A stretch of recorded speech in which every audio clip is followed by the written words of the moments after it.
Hi, on the first episode of Season 2 of Memos to the President, I sat down with Dhruva Jaishankar. He is the President of ORF America, and we discussed a range of topics related to India, US-India relationship, AI developments in India, and India's relationship with its neighboring countries. We did record this episode before the US-India trade deal was recorded, so I hope you still get to enjoy this episode.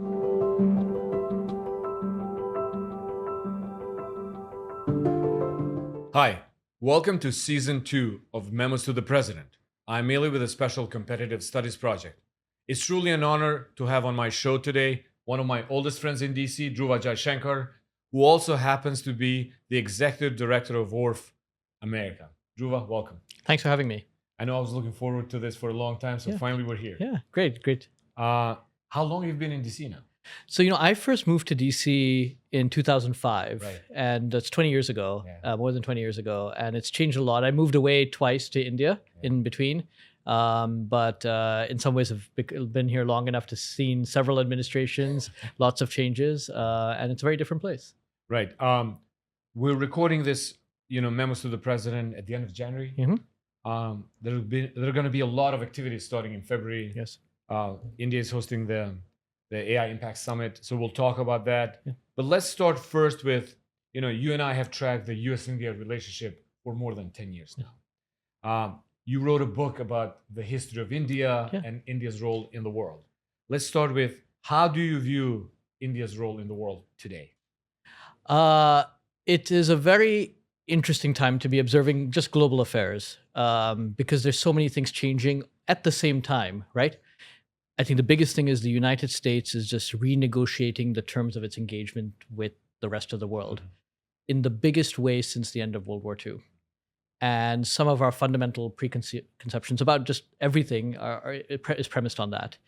Second, we have a peer competitor of the United States, China, that offers a very different proposition to the world. It is a single-party state. It is governed in a very different way, has a very different worldview. And it also happens to be right on India's doorstep, right?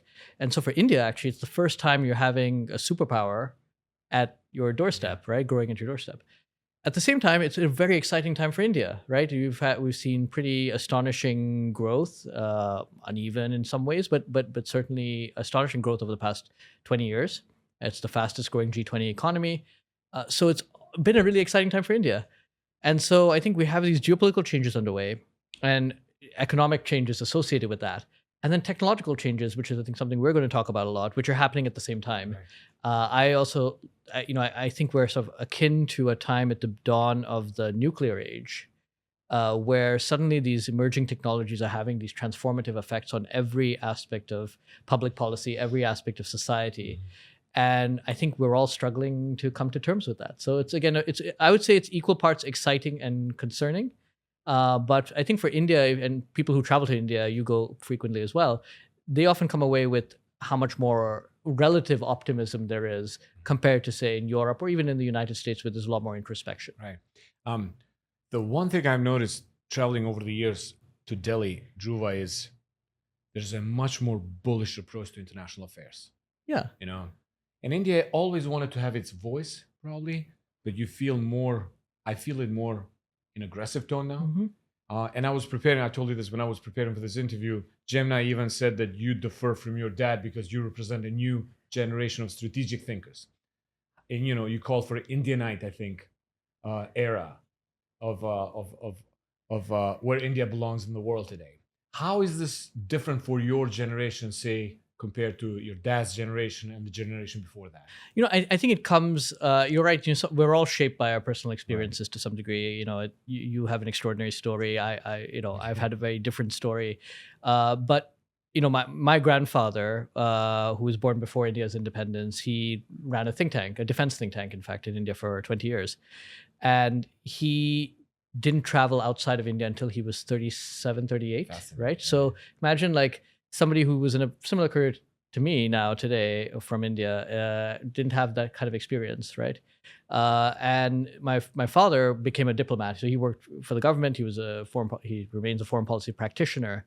And for him, again, he also didn't travel abroad until he was 22, 23 years old, right? And, ability to study abroad, work abroad was just different. Your interactions were different. The world was a more hostile place. India had much fewer means at its disposal. And then you have somebody of my generation. I mean, I happened to grow up in many different parts of the world, but also I had opportunities to study, work abroad that, again, people people older than me did not have. So I think in some ways the reason I mentioned this is that I think in some ways reflects our worldviews and how that has changed over time.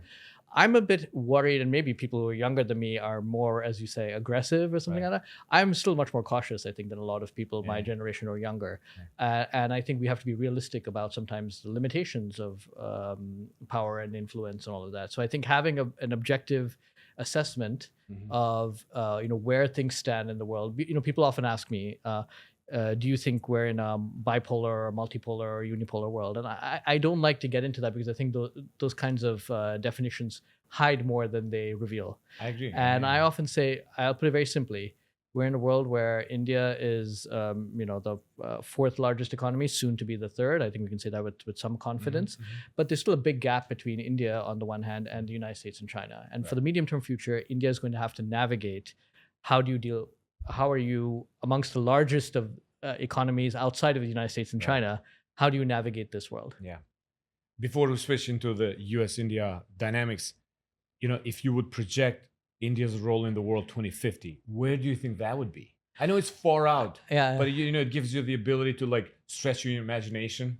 I always think if we look back, every time we try to make projections more than 20 years out, people have been wrong about it, right? In the early 1980s, people said the Soviet Union will continue to be powerful. The war on terror would last a generation. We all thought these things. So I think it's reasonable to say 5 to 10 years out. Look, I think we'll have a much more capable India, a much more broad base. India's unusual in that, it is 1.4 billion people. And so really every problem you can think of is in India, and every opportunity you can think of is also in India as well. So sometimes I'm like, what will be India's comparative advantage? And beyond scale, it'll be a little bit of everything, right? It's not like India can say we can't afford to do something or the other. So I think you'll see a much more well-rounded and India, not without a share of challenges. It'll still remain it is still a developing economy, but I'm actually cautiously quite optimistic about the future of India. Yeah. Let's switch on the US-India relationship, because when you look at it from today's perspective, just like a snapshot of today, you would think, oh, this is not a good place to be.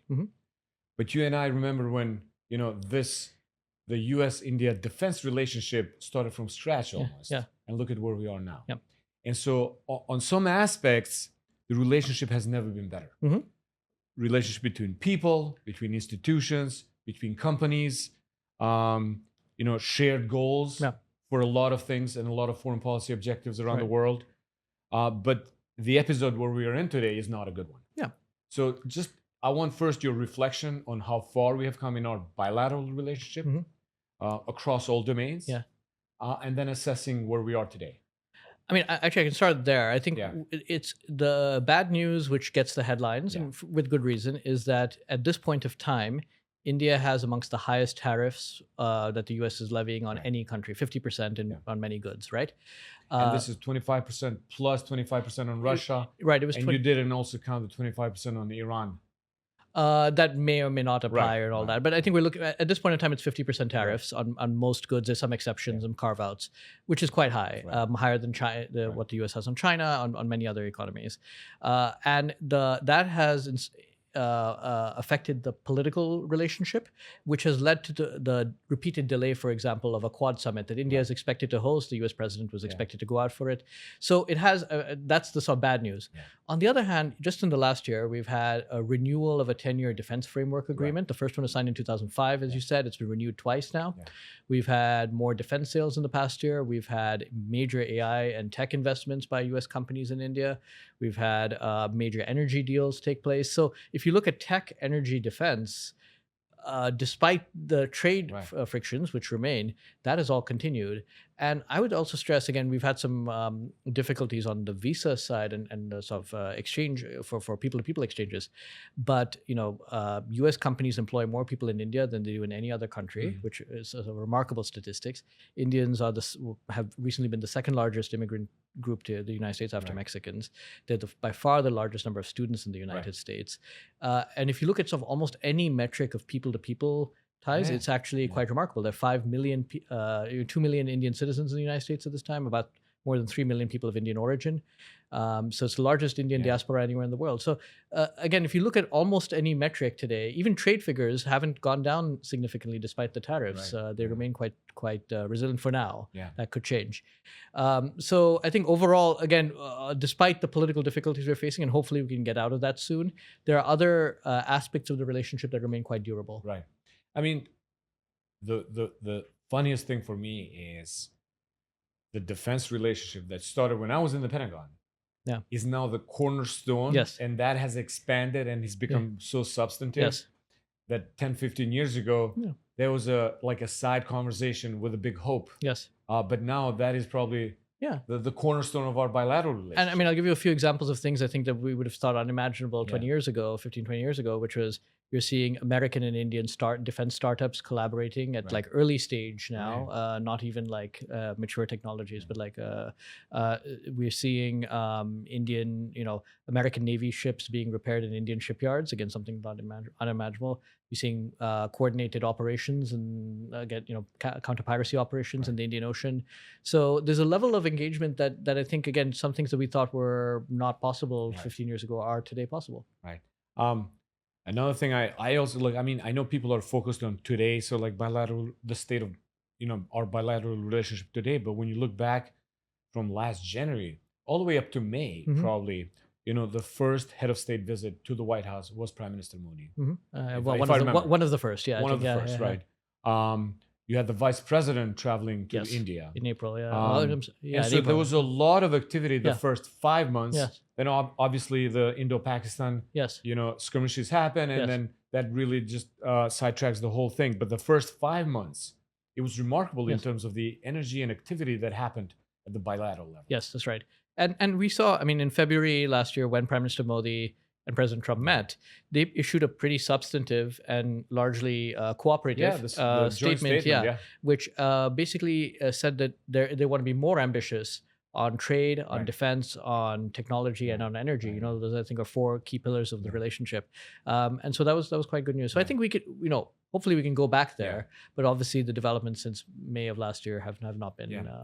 How do you think we get out of this situation? I think the easiest thing is just lowering the tariffs to 25, at least to 25%, so you can have that negotiate that will help break the ice.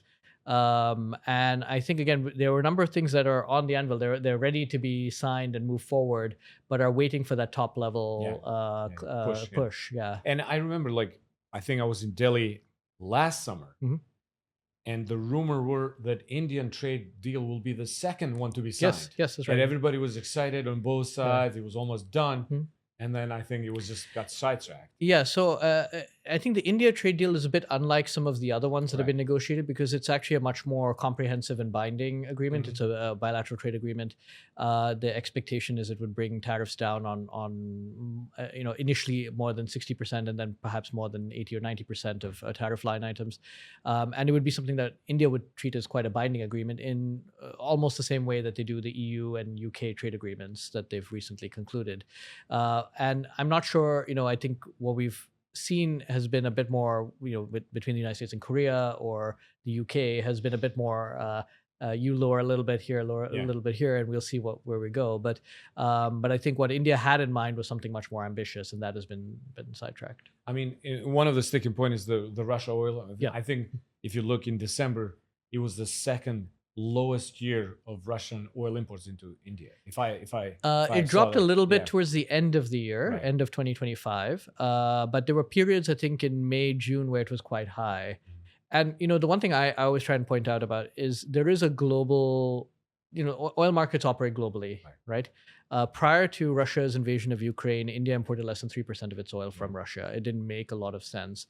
And when there was a surge in oil prices, as well as Europe's. One of the things the Biden administration tried to manage was to help Europe wean off of Russian oil Right. without destabilizing global oil prices, which would have a negative effect for inflation both in Europe and the United States.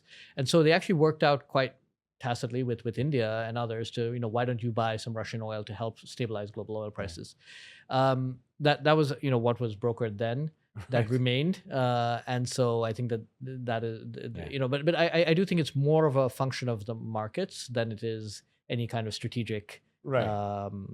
calculus on India's part. Yeah. I want to switch a little bit on AI. I think if there's one country that really can rise to the moment of the new AI era is India. So I wanted to talk to you about what are the India's core advantages in this space. So, one thing, I mean, I think you understand this much better than almost anybody, is that how integral AI is and is going to be to national security, to growth, to society. It'll be everywhere. It is everywhere in some ways already, right? And the other thing I think about AI is it's going to be increasingly hard to split the stack, right? To borrow and piece together pieces. You have to.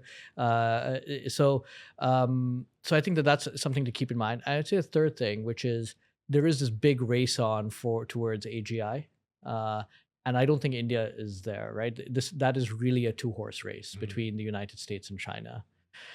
All of that being said, with all those caveats, it is a very exciting time for India and AI. And I think a few things. One is, I would say 3 reasons to be very excited about AI for India. One is global data. So more than 20% of global data is being generated in India. That's going to only increase. The second is talent, right?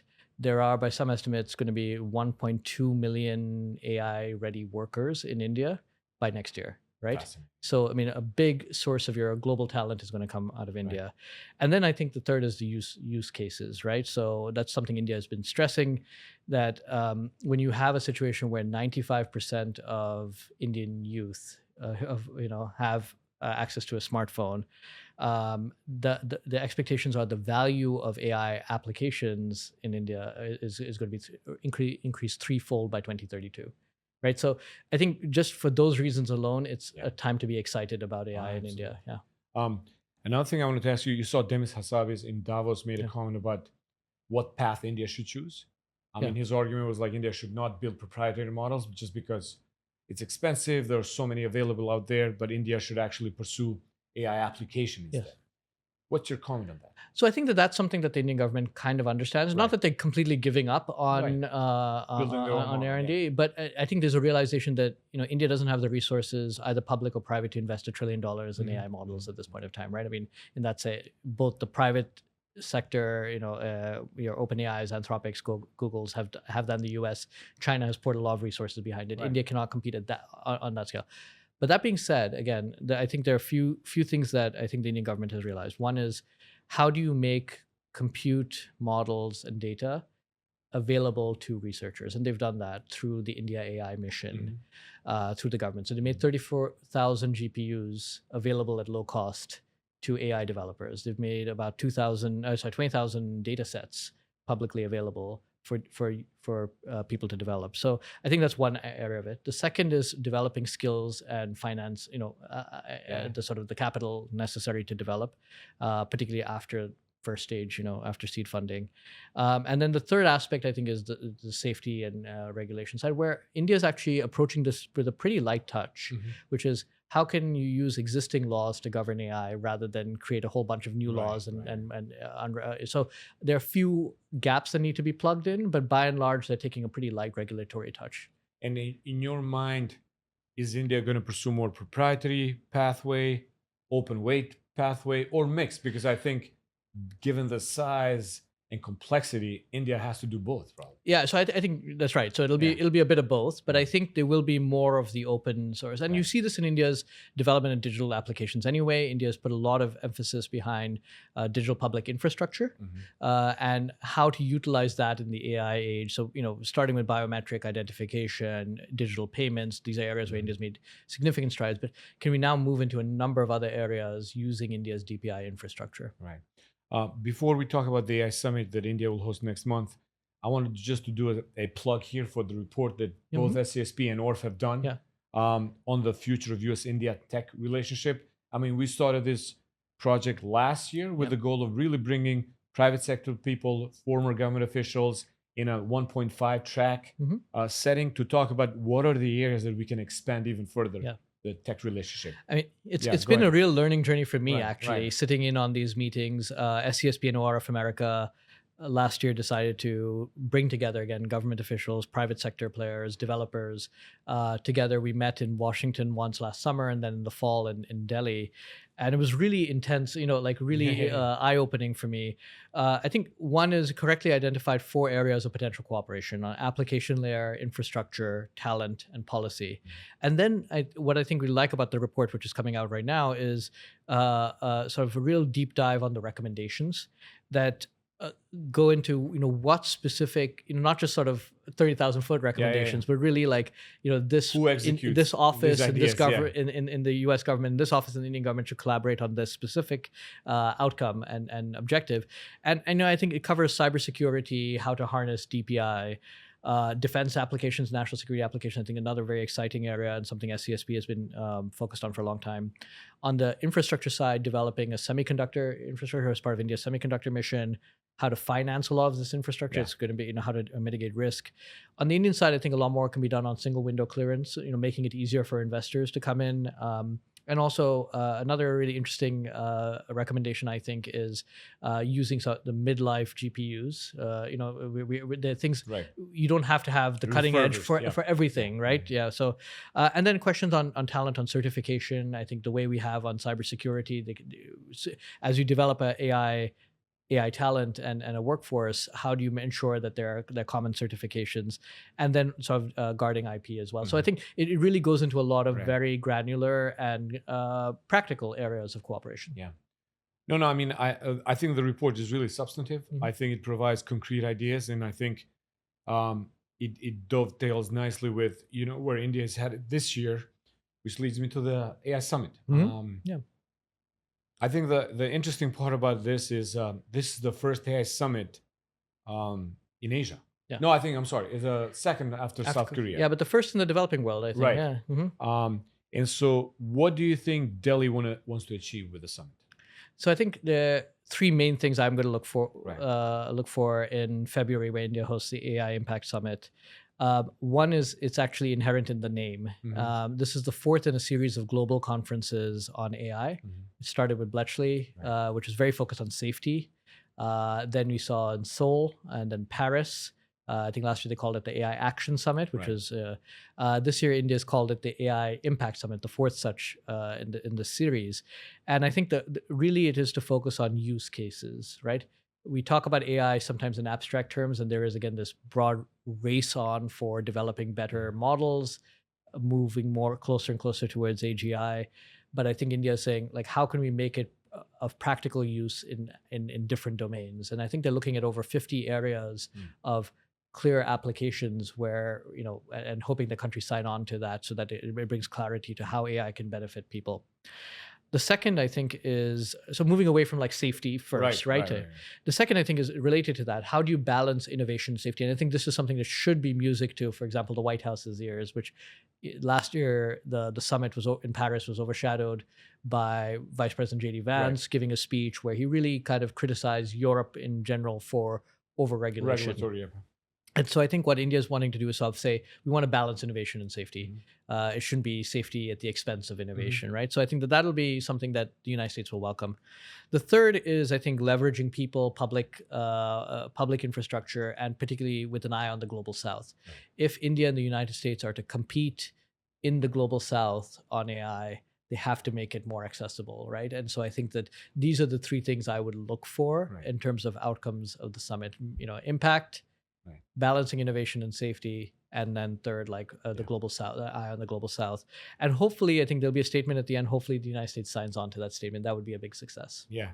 I want to start talking about India and the regional relationship, but just to piggyback on the global South, because I think, for those people that don't follow, India has emerged as the leading voice of the global South. You saw that with COVID. Or during COVID, the G20 summit, inviting African Union.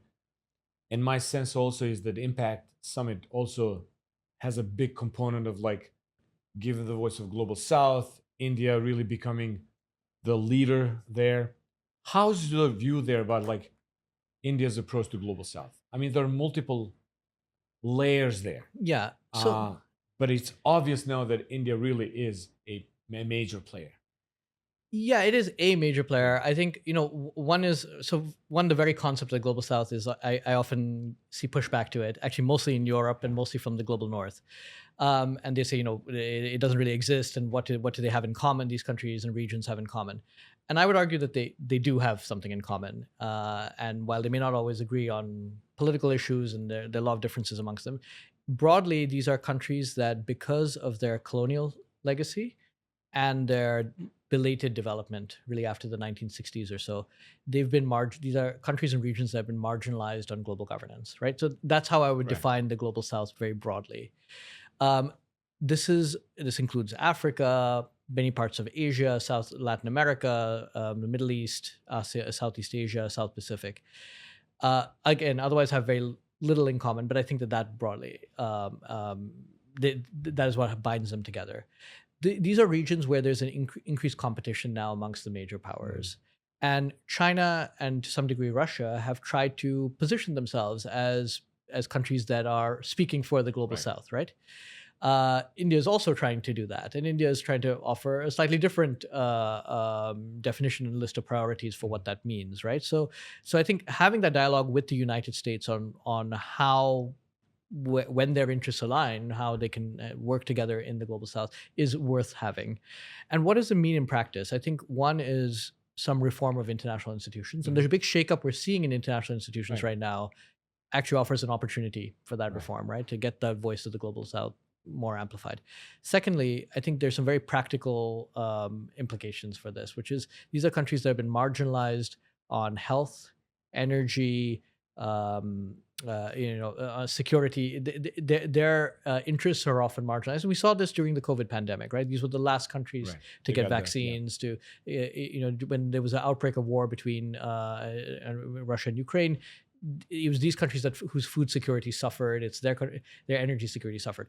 So I think that these are areas where I think they believe they've been marginalized, and so I think that has led to some common calls for reforming international institutions, right? So I think India is positioning itself there.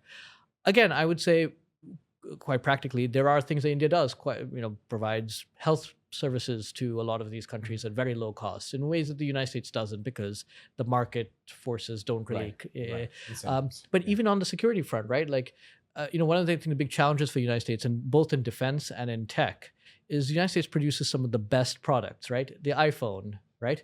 iPhone is spectacularly successful, but if you go to a developing economy, most people it's too expensive, so they have Xiaomi or Samsung or something like that, right? Same with defense, right? The United States offers the best defense equipment, which frankly only a few countries, Europe, the Middle East, maybe India, can afford.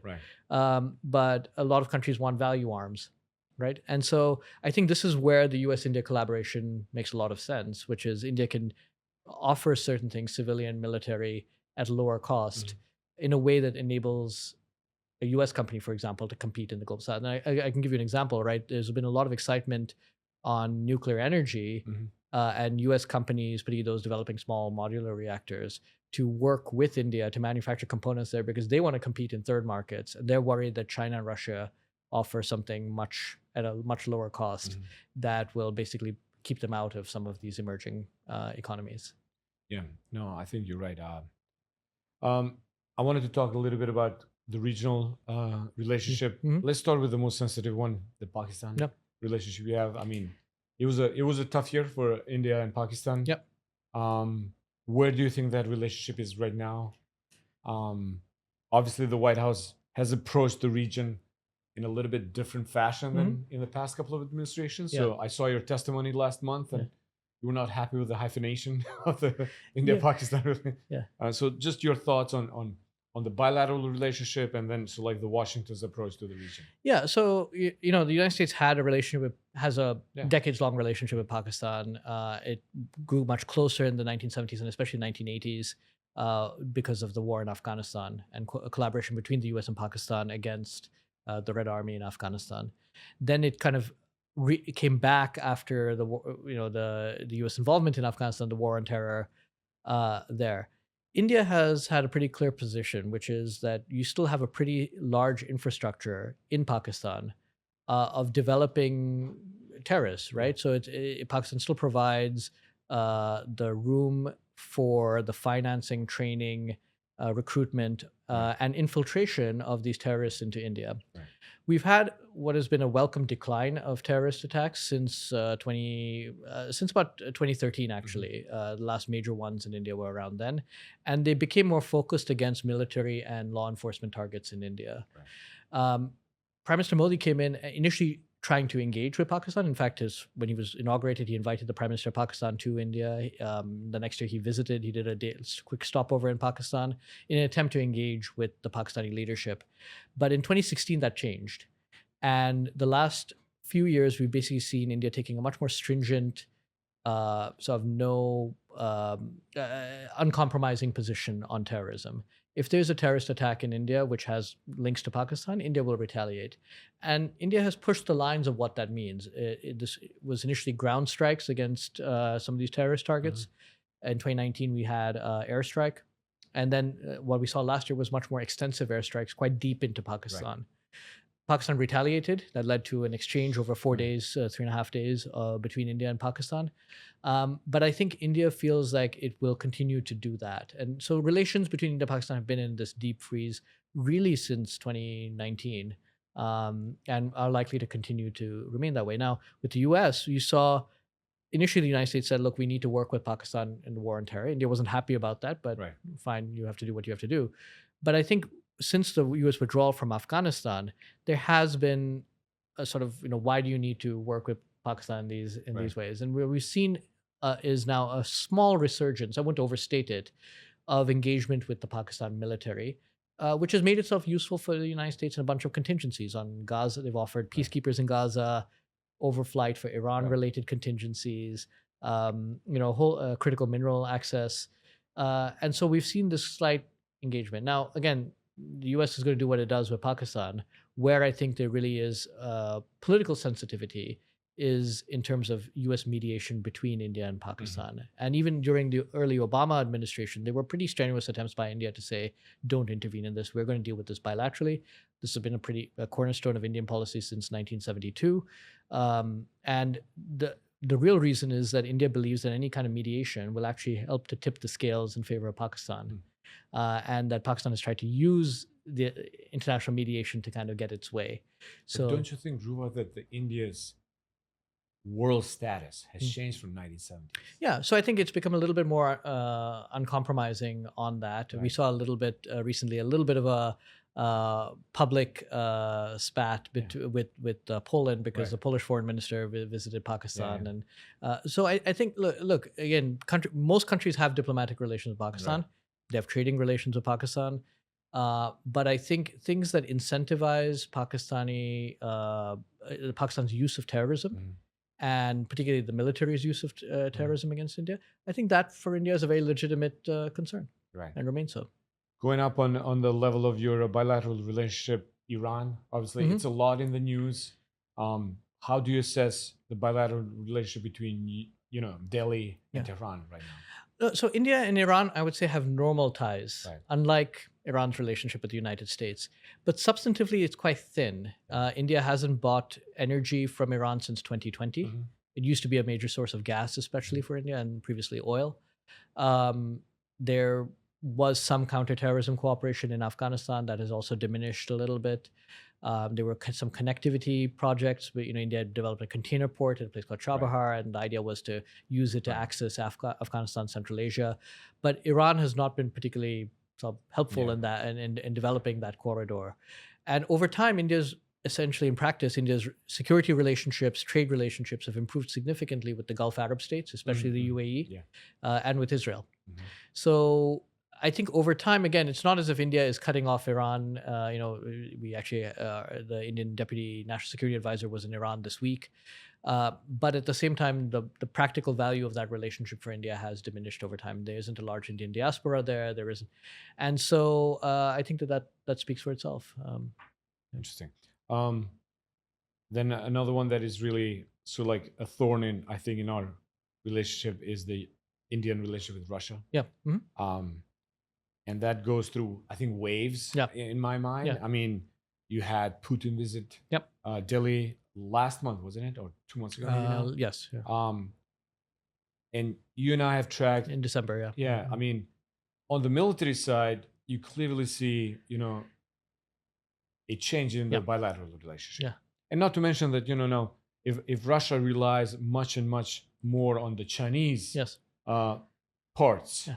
I think that is even more difficult for India Yeah. going forward. But on the bilateral, on the international, so like institution space, it seems that India and Russia are still close. Yeah. So your assessment of the bilateral relationship then? Yeah, so I think you can look at it in three parts. Right. There is the legacy issue of the India-Russia relationship. So traditionally, this was a relationship based on strategic technologies, defense, space, nuclear. Mm-hmm. And over time, the strategic technology relationship has diminished, right? So India's share of defense imports prior to 2014, the Russian annexation of Crimea, was about 85%. Now it's less. It's about 36% now. So it's really come down. Right. And mostly because of indigenization efforts and also diversification Right. efforts. So I think that's one. On space, India is now part of the Artemis Accords. The first Indian astronaut in 40 years went up with NASA, not Right. with the Russians. The first one, by the way, 40 years ago was with the Soviets. Russians, Yeah. The nuclear has now opened up, I think. So we're seeing a diminishment of the importance. It's not that Russia's going away, but it is diminishing in relative terms. The second aspect of the relationship is a commodities relationship, that Russia still exports commodities, the biggest one being energy, oil and gas is less applicable to India, but oil especially, but also coal, critical minerals, palladium, uranium, gold, diamonds, right? That India needs. Right. And again, this I would say is really a function of global market supply and demand, right? Russia is one of the places India will continue to buy from. The challenge for India is actually a different one, which is now the trade deficit is so big, it's $60 billion a year. How to finance that, given sanctions on Russia, is a big challenge for both countries. Right. So, but it's a pretty commodities-driven relationship, and India is making attempts at trying to balance that through Indian exports to Russia, but that's really sort of having some difficulties. The third aspect, as you mentioned, is the strategic angle, which is India is concerned about the consequences of a much closer China-Russia relationship, which has already become much closer than perhaps the 1960s. They've been public about this, they've been the very, no limits friendship. Yeah, of course. They said so February 4th, 2020. Yep, absolutely, yeah. So that's they're not doing it in hiding. I mean, they're absolutely doing not, it publicly. No. Absolutely not. No. So that's happening. Right. And we're seeing it, by the way, playing out in some practical terms, right? We're seeing now Chinese components in Russian defense equipment, right? We're seeing the commercial market, the automotive market in Russia is now swamped by Chinese cars. We're seeing Chinese investment in certain, again, sensitive areas, cooperation, ballistic missile defense technologies, right? Very sensitive areas as well. And this could translate into even more areas like submarine nuclear propulsion, for example, right? So I think India's been quite concerned about this. And where there are efforts at giving Russia an alternative, and in some cases the Russians have expressed interest in having some alternatives to China, India wants to be there to sort of give them that, right? So I'll give you an example. Like there are concerns in Russia about Chinese investment in the Far East, which is a sensitive sector. So they've been trying to invite a lot more Indian investment into that area to balance it out. So I do think that's there. It's playing out in Central Asia, in the Middle East, and other places. But this is something to watch. So I think we're going to see a continuation of Indian attempts at trying to engage Moscow for that reason. Yeah. I mean, to me, Dhruva, as somebody that grew up in communism, I feel like Russia, when it comes to India, it plays the nostalgic card of non-alignment. Yeah. Because they don't want India to take sides. And so they play that sentiment of like, don't take sides. Yeah. This is again like the capitalist world against the non-aligned or like the worker class people and whatnot. So But I think for India, Russia is the past in my mind.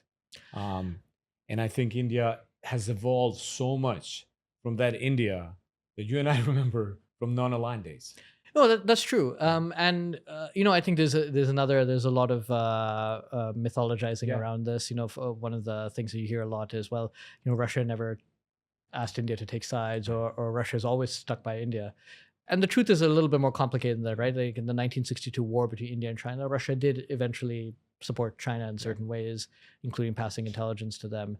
In after India's 1998 test, Russia actually worked with the United States, China, and others to help sanction India, right? So there have been limits to that relationship in the past, sometimes conveniently forgotten. But I do think going forward, it's not as if India is going to try and push Russia away. I think the reality, I mean, we saw this, India does far more economic, trade and commercial activity with the European Union than it does with Russia today. And we saw that in the signing of the EU-India trade agreement. Last question, probably the second most consequential relationship you have after us between US and India is probably India and China. Yes. It's a critical relationship, critical dynamic in the Asia Pacific. And again, even there we see the ups and downs in the relationship. From 2 years ago, you saw Prime Minister Modi visiting Beijing. How do you assess that relationship now? How do you see that going forward? So I think if we'd been having this conversation 10 years ago, I would have told you that India-China relations are a mix of competition and cooperation. And there's competition on the border, and we still have a very large boundary dispute between India and China, and on some regional security issues in South Asia and in the Indian Ocean. And yet we have cooperation on multilateral issues and on economic and trade issues. I think that shifted very dramatically after 2020, where every aspect of the relationship became more competitive. So even economic and trade issues, we have a $100 billion unsustainable trade deficit with China. India has a larger trade deficit with China than it spends on its own defense, right? That's unsustainable, right? So I don't think that's seen as a net benefit today in the same way as it was 10 years ago. On multilateral issues, again, there are more areas of divergence between India and China today than there are areas of cooperation. So I would say it's become a much more overall competitive relationship. I would also add, Dhruva, because I use this example all the time. India banned WeChat. India banned TikTok. I mean, it was bold. We were talking about hundreds and millions of users. Yes. But India did ban it, something that we and also removed Huawei from public telecom, from telecom and all that. So I think there were some pretty big steps. I mean, I would say from a policy point of view, India has actually done more to de-risk from China than perhaps any other major economy from a policy point of view. The struggle is that still for many goods, we are struggling with overcapacity from China. And there are many areas where China has remained such a major manufacturing hub that either for cost reasons or otherwise, it's very hard to completely de-risk from China. Attempts are being made now.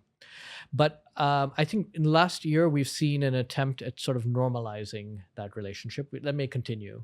And that includes sort of, for the first time, we've had direct flights between India and China in 5 years. It's taken a long time for that to happen.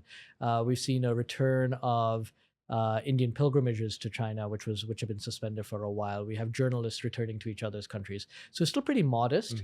There's now a bit more of an open debate in India in the corporate world about how much to open up to China. And I think it's less a yes and no question and a question on what terms. So what should be the ownership structures of companies?